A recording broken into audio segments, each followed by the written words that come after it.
Connaître ta saison. Connaître ta saison. Une émission pour discerner le temps de Dieu dans votre vie et comprendre la saison dans laquelle il vous place. Des spécialistes du discernement de la nature, lorsqu'ils voient la disposition des nuages ou la coloration des nuages et qu'ils disent qu'il va pleuvoir, cela arrive ainsi. Jésus leur dit, mais comment le discernez-vous pas ce temps-ci? Alors, bien-aimés, nous devons comprendre que c'est très important de discerner le temps dans lequel on est. Avec la servante de Dieu, Reine Tamion Deboué, vivez des moments puissants de révélation et d'enseignement qui éclaireront votre marche spirituelle. Rendez-vous tous les samedis à 21h. Le Seigneur Jésus-Christ va revenir. Il a donné les signes annonciateurs de son second avènement. Alors, nous sommes à un temps de préparation. Connaître ta saison, le message de ta saison, veiller à ce message pour pouvoir sauver ton âme. Ne manquez surtout pas ce moment divin. Alléluia, gloire à Dieu, gloire au Seigneur Jésus-Christ. Je bénis encore le Seigneur pour ce jour, ce merveilleux jour que le Seigneur nous a accordé gracieusement pour parler de sa part. Ce jour, mon interprète n'est pas là, le pasteur Junior Matofi, et je prie que le Seigneur le soutienne, le bénisse de là où il est actuellement. Et que le Seigneur aussi continue de bénir tous nos téléspectateurs, ceux-là qui nous suivent tous les samedis à partir de 21h, que le Seigneur vous bénisse et qu'il renouvelle vos forces. Ceux-là qui nous soutiennent de diverses manières pour que nous puissions venir sur la télévision et prêcher de la part de Dieu, que le Seigneur vous bénisse aussi abondamment. Alors, bien-aimés, nous sommes encore là, autour de la parole de Dieu, et le Seigneur fera encore des merveilles ce jour dans chacune de nos vies. Alors, nous sommes en train de prier.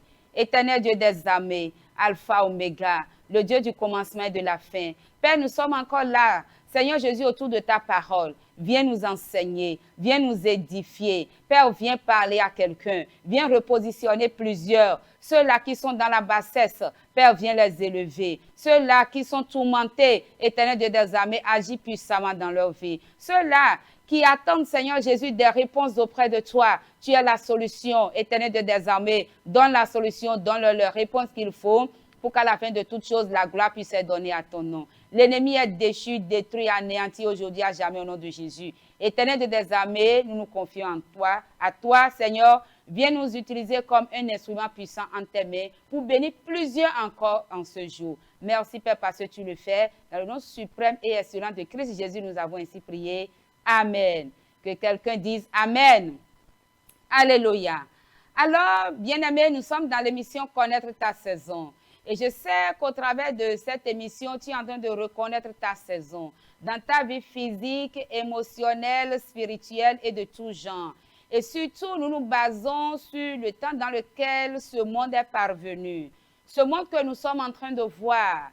Ce monde, comme nous le disons, est arrivé à un temps. Nous qui sommes parvenus à ce temps, nous devons discerner le temps dans lequel nous sommes arrivés. Alors, aujourd'hui, nous allons encore donner un message très puissant, très édifiant. Alors, suis-nous très bien et tu auras assez de connaissances. Le Seigneur fera encore beaucoup de choses dans ta vie et ceci pourra t'aider pour le reste de tes jours avec la marche que tu as entrepris avec le Seigneur. Alléluia. Alors, le thème de ce jour, c'est le nouveau nom de Dieu. Oui, bien sûr, tu as bien entendu. Le nouveau nom de Dieu. Quelqu'un sera étonné. Il va dire, mais ça, c'est quoi encore? Suis-nous jusqu'à la fin et tu pourras comprendre que Dieu a un nouveau nom qui est caché.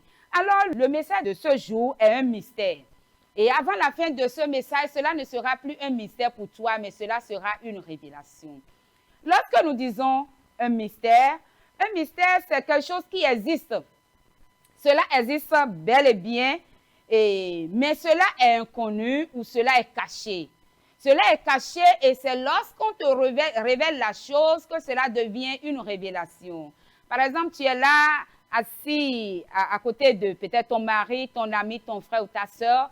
Il a quelque chose dans sa pensée, mais tu ne sais pas. C'est un mystère pour toi. Et lorsqu'il va te le dire, cela sera maintenant une révélation à toi. Je peux aussi donner un exemple. Sous le pupitre, j'ai mis quelque chose là que personne ne sait. Personne ne sait, oui, bien sûr, est-ce que tu sais ce que j'ai mis en dessous là? Tu ne sais pas. C'est un mystère pour toi. Si je te dis de deviner, tu ne pourras pas deviner, à moins que Dieu te le révèle. Alors, c'est un mystère pour toi ce que j'ai mis sous le pupitre. Et maintenant, quand je fais comme ceci, et je le fais sortir, je te le montre, alors tu vois que c'est un mouchoir. Et cela devient maintenant une révélation à toi. Lorsque je dépose encore le mouchoir sous le pupitre et quelqu'un vient de rentrer et tu lui demandes, est-ce que tu sais ce que la prophétesse a sous le pupitre? Qu'est-ce qu'il va te dire? Il va dire non, je ne sais pas, parce que c'est un mystère pour lui. Et c'est déjà une révélation pour toi parce que je te l'ai révélé. Et pour lui, c'est un mystère. Et lorsque je refais sortir mon mouchoir comme ceci, et je lui dis, voilà ce que j'ai sous le pupitre, ça devient aussi une révélation pour lui aussi. Alors, bien-aimé, comme nous les hommes, nous avons des mystères et nous le révélons à qui nous voulons, de la même manière, Dieu aussi a des mystères. Bien sûr, Dieu aussi a des mystères et il le révèle à qui il veut, quand il veut et comment il le veut. Alors, le message de ce jour est un mystère et cela sera une révélation pour toi parce que Dieu a déjà commencé par révéler sa parole. Sa parole qu'il a donnée au prophète Daniel et il lui a dit de sceller la parole et de la garder et que cette parole sera gardée jusqu'à la fin des temps. Et c'est qu'à la fin des temps que cette parole sera révélée. Et c'est le livre d'Apocalypse. Et parce que nous sommes à la fin des temps, le Seigneur est en train de révéler sa parole. Alléluia. Alors, tout à l'heure, j'ai dit, le titre de ce jour, c'est le nouveau nom de Dieu. Tu as bien entendu le nouveau nom de Dieu. Alors, nous allons lire quelque chose dans le livre d'Apocalypse, Apocalypse 3, le verset 12. Je lis. Il dit, celui qui vaincra, je ferai de lui une colonne dans le temple de mon Dieu. Apocalypse 3, le verset 12. Celui qui vaincra, je ferai de lui une colonne dans le temple de mon Dieu, et il n'en sortira plus. J'écrirai sur lui le nom de mon Dieu et le nom de la ville de mon Dieu, de la nouvelle Jérusalem qui descend du ciel d'auprès de mon Dieu, et mon nouveau nom. Et mon nouveau nom. Alors, nous savons que le livre d'Apocalypse est la révélation de Jésus à l'apôtre Jean. Alors là, c'est Jésus qui est en train de parler. À celui qui vaincra, bien sûr, il a dit, j'écrirai sur lui le nom de mon Dieu et le nom de la ville de mon Dieu, la nouvelle Jérusalem qui descend du ciel d'auprès de mon Dieu et mon nouveau nom. Alléluia. Alors, nous allons nous rafraîchir un peu la mémoire avant de rentrer dans le vif du sujet. Pour nous rafraîchir la mémoire, nous allons lire Actes 4, le verset 12. Il dit, il n'y a de salut en aucun autre nom qui ait été donné parmi les hommes par lequel nous devions être sauvés. Alors, bien-aimés, nous savons qu'il n'y a pas de salut en un autre nom si ce n'est que le nom de Jésus. La délivrance, la guérison, la restauration, la bénédiction, nous l'avons, nous les enfants de Dieu, dans le nom de Jésus. Pour confirmer ce que je viens de dire, nous allons lire Éphésiens 2, du verset 6 au verset 11, pour confirmer ce que nous venons de dire. Alléluia. Il dit, il s'est humilié lui-même en se rendant obéissant jusqu'à la mort, même jusqu'à la mort de la croix. Nous connaissons déjà ce verset. C'est pourquoi aussi Dieu l'a souverainement élevé et lui a donné le nom qui est au-dessus de tout nom, afin qu'au nom de Jésus, tout genou fléchisse dans les cieux, sur la terre et sous la terre, et que toute langue confesse que Jésus-Christ est Seigneur à la gloire de Dieu le Père. Alléluia. Alors, ce passage nous confirme que c'est le nom de Jésus qui a été donné sous ce ciel, et c'est au travers de ce nom que nous pouvons avoir tout ce que nous désirons. Alléluia. Alors, ça veut dire aujourd'hui que tout le monde connaît ce nom. Tu es d'accord avec moi que tout le monde connaît le nom de Jésus? Les croyants, les non-croyants, les bouddhistes, les catholiques, les protestants, les méthodistes, les évangéliques, les musulmans, les prostituées, les braqueurs, les adultères, les menteurs, les jeunes, les enfants. Tu conviens avec moi que tout le monde connaît le nom de Jésus aujourd'hui. Alors que le Seigneur nous ouvre les yeux pour comprendre vraiment ce mystère. Ce mystère va aider tout un chacun de nous avec la marche que nous sommes en train de faire avec le Seigneur. Car notre destinée, notre fin n'est pas sur cette terre, mais nous sommes en train d'aller quelque part. Et comme nous le dit souvent dans cette émission, nous sommes à un temps de préparation. Et c'est dans ce monde qu'il faut se préparer pour pouvoir trouver une place là-haut, là-bas. Alléluia. Alors, connaître ta saison. Tu dois réellement connaître ta saison comme nous le disons tout le temps dans cette émission. Alléluia. Alors, pour entrer dans le vif du sujet, nous allons commencer par lire Actes 2, du verset 19 au verset 21. Il dit, « je ferai paraître des prodiges en haut dans le ciel et des miracles en bas sur la terre, du sang, du feu et une vapeur de fumée. Le soleil se changera en ténèbres et la lune en sang avant l'arrivée du jour du Seigneur, de ce grand et glorieux jour. Alors quiconque invoquera le nom du Seigneur sera sauvé. C'est l'apôtre Pierre qui parla ainsi.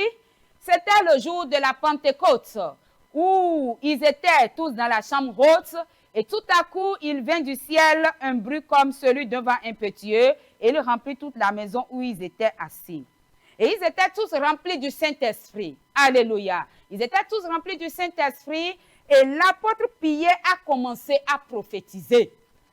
Alléluia. Il a commencé à prophétiser. Qu'est-ce qui nous montre que c'est une prophétie? Il a dit, je ferai paraître des prodiges en haut dans le ciel. Est-ce que c'est Pierre qui veut faire paraître des prodiges en haut dans le ciel? Non, ce n'est pas Pierre. Il était en train de parler de la part de Dieu. Il dit, je ferai paraître des prodiges en haut dans le ciel, des miracles en bas sur la terre, du sang, du feu, etc. Nous l'avons déjà lu tout à l'heure. Alors, c'est une prophétie venant du Seigneur. Il dit, avant ce grand jour glorieux et redoutable, le Seigneur dit qu'il fera paraître des prodiges dans le ciel. Il a expliqué en disant que sur la terre, il y aura du sang, du feu, une vapeur de fumée. Maintenant, pour confirmer ce que l'apôtre Paul a dit dans le livre des Actes, nous allons aussi lire quelque chose dans le livre de Matthieu, Matthieu 24, du verset 29 au verset 30. Nous avons déjà parlé de ça une fois dans nos émissions ici, que Jésus-Christ avait parlé de trois grands événements à ses disciples. Il leur avait parlé de la destruction du temple de Jérusalem, de son retour, ensuite de la fin du monde. Et ses disciples étaient allés auprès de lui poser des questions par rapport à ces trois grands événements.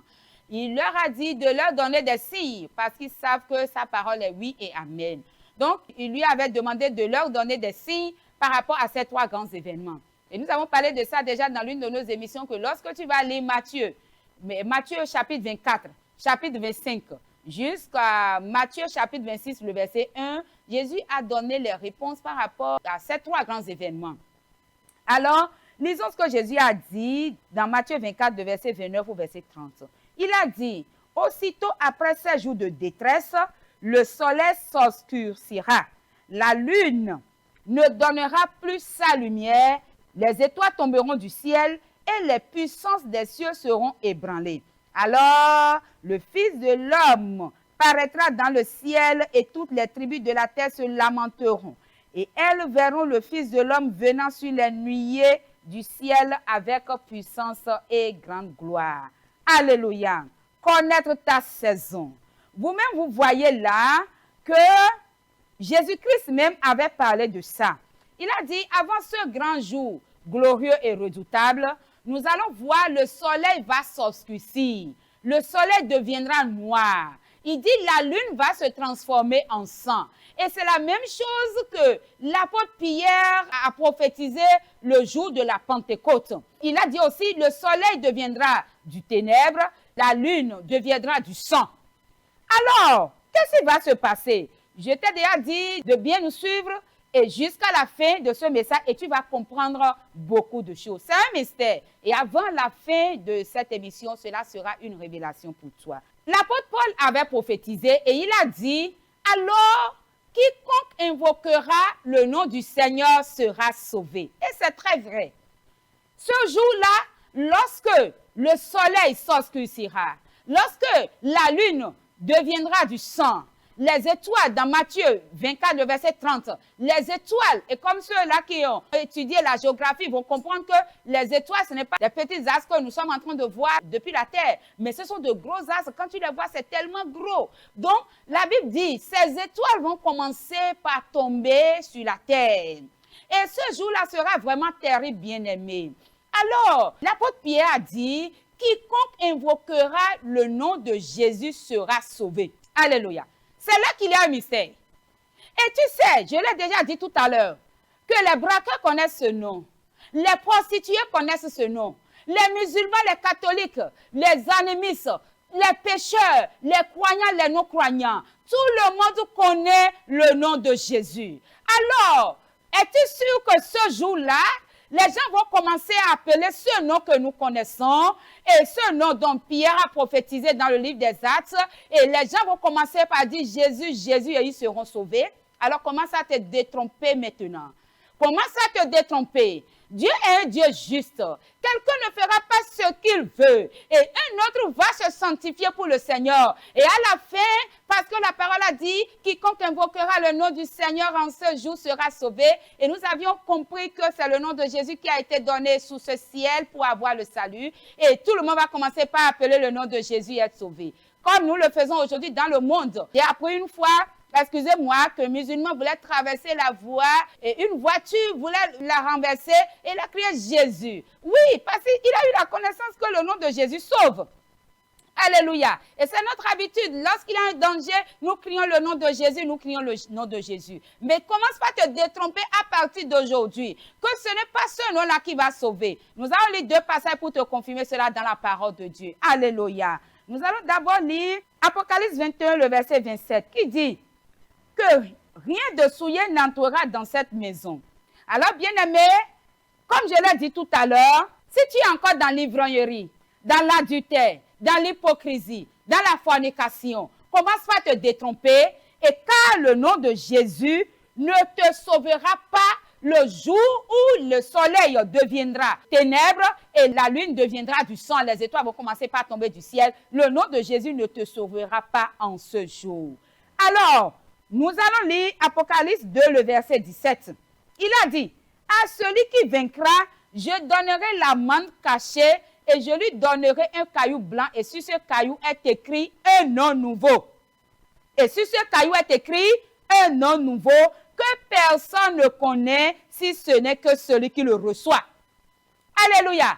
Bien-aimés, voilà le mystère. Alors que lorsque nous avions lu Apocalypse 3 au début, Apocalypse 3 nous disait que j'écrirai sur lui, à celui qui vaincra, le nom de mon Dieu, le nom de la ville de mon Dieu, de la nouvelle Jérusalem qui descend du ciel d'auprès de mon Dieu, et mon nouveau nom. Alléluia. Et mon nouveau nom. Et là, il dit, je lui donnerai, à celui qui vaincra toujours, je lui donnerai un caillou blanc, et sur ce caillou est écrit un nom nouveau que personne ne connaît, si ce n'est que celui qui le reçoit. Alléluia.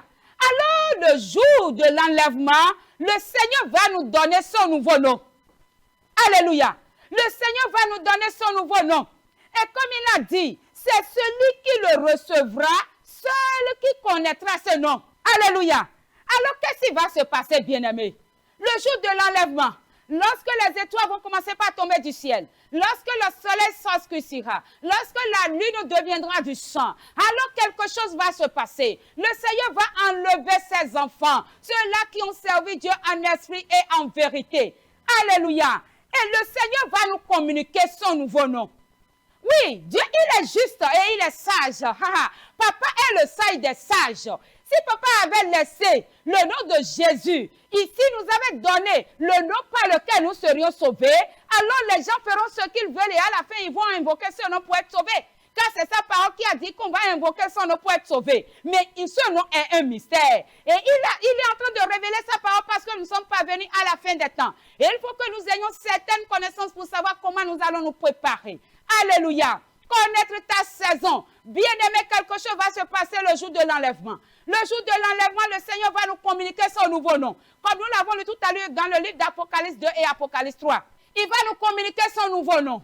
Et comment nous allons faire pour entendre le nouveau nom de Jésus? Comment nous allons faire pour entendre ce nouveau nom pour être sauvés? C'est par le Saint-Esprit. Yes, c'est par le Saint-Esprit. Bien-aimés, nous allons lire Éphésiens.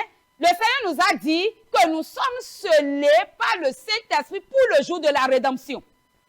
Alléluia. Nous sommes scellés par le Saint-Esprit pour le jour de la rédemption. Alors le jour de l'enlèvement, le Seigneur va nous communiquer son nouveau nom. Et toi qui n'as pas le Saint-Esprit, le Seigneur serait en train de parler, mais tu ne vas pas comprendre. Parce que le Seigneur ne va pas te parler ce jour-là en Yoruba. Il ne va pas te parler ce jour-là en fond, ni en anglais, ni en français, ni en chinois, ni en arabe. Mais le Seigneur va parler la langue du ciel. Et nous savons que le Saint-Esprit en nous fait parler la langue du ciel. Alors le Seigneur va communiquer son nouveau nom. Le jour-là, parle la langue du ciel. Et toi qui as le Saint-Esprit en toi, tu vas entendre et tu vas commencer par répéter ce code. Je ne sais pas si c'est Rabale Karebo Shakaba, le Seigneur va dire. Je ne sais pas si c'est Rakapalelebo Shikerebo, il va dire. Mais le Seigneur va nous communiquer son nouveau nom. Et par le parler en langue, par la langue du ciel, par le Saint-Esprit qui est en nous, nous allons commencer par répéter ce nom. Comme Pierre l'a dit dans le livre des Actes, quiconque invoquera le nom du Seigneur sera sauvé. Et en ce jour, nous allons commencer par invoquer. Nous allons commencer par invoquer le nouveau nom de Jésus qui va nous révéler. Et c'est comme cela que nous serons sauvés. C'est comme cela que nous irons à l'enlèvement. Connaître ta saison, bien-aimé. Comme j'étais en train de citer, Éphésiens 4, verset 30 tout à l'heure, il a dit, n'attristez pas le Saint-Esprit de Dieu, par lequel vous avez été scellés pour le jour de la rédemption. Je l'ai dit tout à l'heure, nous sommes scellés par le Saint-Esprit pour le jour de la rédemption. Alors il dit, n'attriste pas le Saint-Esprit en toi. D'abord, je vais te poser la question, est-ce que tu as déjà le Saint-Esprit? As-tu déjà le Saint-Esprit? Nous l'avons déjà dit une fois, Pierre devant une petite fille. Il avait l'Esprit de Dieu, mais il n'avait pas le Saint-Esprit survenant sur lui. Et il a renié Jésus-Christ devant une petite fille. Mais le jour de la Pentecôte, lorsque le Saint-Esprit était survenu sur lui, il était resté devant des milliers de personnes et il a prêché Jésus. Jésus qu'ils ont crucifié. Il a dit, sans Jésus, ils n'auront pas le salut. Et ce jour-là, 3000 personnes ont donné leur vie à Jésus-Christ. Est-ce que tu as déjà le Saint-Esprit? Le Saint-Esprit ne se reconnaît pas le parler en langue. Bien-aimé, commence pas à te détromper. Il y a des enseignements erronés qui veulent faire garder les gens sur la terre, mais que les écailles tombent des yeux et que nous comprenons la parole de Dieu et que nous saisissons la vérité. Le Saint-Esprit ne se reconnaît pas le parler en langue. C'est vrai que lorsque nous recevons Jésus-Christ, nous avons l'Esprit de Dieu qui habite en nous. Pierre avait l'Esprit de Dieu qui habitait en lui. Il est disciple de Christ. Il a l'Esprit de Dieu qui habitait en lui. Mais il n'était pas baptisé du Saint-Esprit. Alors, le jour qu'il était baptisé du Saint-Esprit, il a parlé en langue. Nous l'avons compris tout à l'heure. Il avait prophétisé. Alors, le signe pour reconnaître que quelqu'un est baptisé du Saint-Esprit, c'est de parler en langue. Connaître ta saison. Alors, quelqu'un va se poser la question. Comment attrister le Saint-Esprit? Oui, nous attristons le Saint-Esprit par nos comportements, par nos paroles, par nos actions. Un chrétien qui insulte, qui injure, qui dit des paroles malsaines, des paroles de voyoucrasie. Tout cela, ça fait attrister le Saint-Esprit de Dieu qui est en toi. Un chrétien qui ment, ça fait attrister le Saint-Esprit de Dieu qui est en toi. Mais il y a des péchés. Lorsqu'on le fait, le Saint-Esprit n'est pas seulement attristé, mais le Saint-Esprit laisse cette personne-là. Il y a des péchés, comme les péchés qu'on fait avec le corps. Oui, les péchés qu'on fait avec le corps. Lorsque nous allons lire 1 Corinthiens 3, du verset 16 au verset 17. Ne savez-vous pas que vous êtes le temple de Dieu et que l'Esprit de Dieu habite en vous? Si quelqu'un détruit le temple de Dieu, Dieu le détruira, car le temple de Dieu est saint et c'est ce que vous êtes. Alléluia. Si nous lisons aussi en même temps 1 Corinthiens 6, du verset 15 au verset 18, il dit, ne savez-vous pas que vos corps sont des membres de Christ? Prendrez donc les membres de Christ pour en faire les membres d'une prostituée? Loin de là. Ne savez-vous pas que celui qui s'attache à la prostituée a un seul corps avec elle? Car est-il dit, les deux deviendront une seule chair. Mais celui qui s'attache au Seigneur est avec lui un seul chair. Fuyez l'impudicité. Quelque autre péché qu'un homme commet, ce péché est hors du corps. Mais celui qui se livre à l'impudicité pêche contre son propre corps. Alors, bien-aimés, fuyons les péchés faits avec notre corps. C'est très dangereux. Nous sommes scellés par le Saint-Esprit pour le jour de la rédemption. Alors, pour finir, nous allons lire quelque chose dans Hébreux 6, du verset 4 au verset 6 pour finir. Il a dit, ce verset-là me fait peur. Ce verset-là me fait peur. Bien-aimé, lorsque tu vas écouter ce verset, fais très attention. Prends garde à toi-même. Il a dit, il est impossible que ceux qui ont été une fois éclairés, qui ont goûté le don céleste, qui ont eu part au Saint-Esprit, qui ont goûté la bonne parole de Dieu et les puissants du siècle à venir, et qui sont tombés, soient encore renouvelés et amenés à la repentance, puisqu'ils crucifient pour leur part le Fils de l'homme et l'exposent à l'ignominie. Vous voyez? Donc faisons très attention pour ne pas chuter. Nous qui avions déjà reçu le Saint-Esprit, ne jouons pas avec notre corps, ne jouons pas avec notre vie, avec notre salut. Faisons très attention. Conservons le Saint-Esprit en nous, car ce n'est pas le Saint-Esprit que le jour de l'enlèvement, nous allons recevoir le code, le nouveau nom de Jésus et commencer par l'invoquer pour être sauvés. Et pour finir aussi, Malachie 3 du verset 16 au verset 18, il dit: alors ceux qui craignent l'Éternel se parlaient l'un à l'autre. L'Éternel fut attentif et il écouta. Et un livre de souvenirs fut écrit devant lui pour ceux qui craignent l'Éternel et honorent son nom. Ils seront à moi, dit l'Éternel des armées. Ils m'appartiendront au jour que je prépare. J'aurai compassion d'eux, comme un homme a compassion de son fils qui le sert. Et vous verrez de nouveau la différence entre le juste et le méchant, entre celui qui sert Dieu et celui qui ne le sert pas. Vous voyez, bien-aimés, Dieu est sage. Le jour-là, nous verrons de nouveau la différence entre ceux qui servent Dieu et ceux qui ne le servent pas. Ceux qui font l'hypocrisie, ceux qui font des choses infâmes en dessous, et ils montrent l'apparence, ils font des enfants de Dieu. Le Seigneur dit: en ce jour, nous verrons de nouveau la différence entre ceux qui servent Dieu et ceux qui ne le servent pas. Et Galates, le verset 7 a dit: ne vous y trompez pas, un ne se moque pas de Dieu. Ce qu'un homme aura semé, il le moissonnera aussi. Bien-aimés dans le Seigneur, ce qu'un homme aura semé, il le moissonnera aussi. C'est pourquoi, bien-aimés, amoureux de l'émission Connaître ta saison, nous le disons et nous n'allons jamais cesser de le dire. Nous sommes à un temps de préparation. Le Seigneur a un nouveau nom et c'est par ce nom que nous serons enlevés. Et c'est le jour là même. Nous sommes à la fin des temps et tout est en train de se passer. Hein. Les gens vont venir dire qu'ils vont se baser sur ce verset pour dire: eux, ils connaissent le nom, le nouveau nom de Jésus. Dis-leur que c'est faux. La parole a dit: c'est celui qui va le recevoir seulement qui va le connaître. La Bible dit: deux personnes seront sur le même lit, on prendra quelqu'un et on laissera l'autre. Parce que l'autre a mené une vie de sainteté et on lui a révélé le nom. Celui qui est à côté de lui ne peut pas connaître le nom. C'est seulement celui qui va recevoir le jour-là le nom qui le connaîtra. Alors, bien-aimés, marchons dans le Seigneur avec cette connaissance, ces paroles, et préparons-nous. Soyons sereins. Dieu est grand. Il viendra enlever ses enfants. Et après l'enlèvement, des choses terribles vont se passer. L'homme ne peut pas supporter. Alors, prends garde, fais très attention, demeure dans la sainteté pour qu'en ce jour-là, tu puisses être aussi enlevé. Et que le nom de Dieu soit glorifié. Merci, Père, pour tout ce que tu as fait. Père, continue, Seigneur Jésus, à sceller ces paroles dans nos cœurs pour que nous puissions marcher dans la vérité, dans la sainteté, pour qu'en ce jour, nous aussi, nous puissions être enlevés. Merci, Père, pour tout ce que tu as fait. Dans le nom suprême et excellent de Christ Jésus, nous avons ainsi prié. Amen. Connaître ta saison. Connaître ta saison. Une émission pour discerner le temps de Dieu dans votre vie et comprendre la saison dans laquelle il vous place. Des spécialistes du discernement de la nature, lorsqu'ils voient la disposition des nuages ou la coloration des nuages et qu'ils disent qu'il va pleuvoir, cela arrive ainsi. Jésus leur dit: mais comment le discernez-vous pas ce temps-ci? Alors, bien-aimés, nous devons comprendre que c'est très important de discerner le temps dans lequel on est. Avec la servante de Dieu, Reine Tamion Deboué, vivez des moments puissants de révélation et d'enseignement qui éclaireront votre marche spirituelle. Rendez-vous tous les samedis à 21h. Le Seigneur Jésus-Christ va revenir. Il a donné les signes annonciateurs de son second avènement. Alors, nous sommes à un temps de préparation. Connaître ta saison, le message de ta saison, veiller à ce message pour pouvoir sauver ton âme. Ne manquez surtout pas ce moment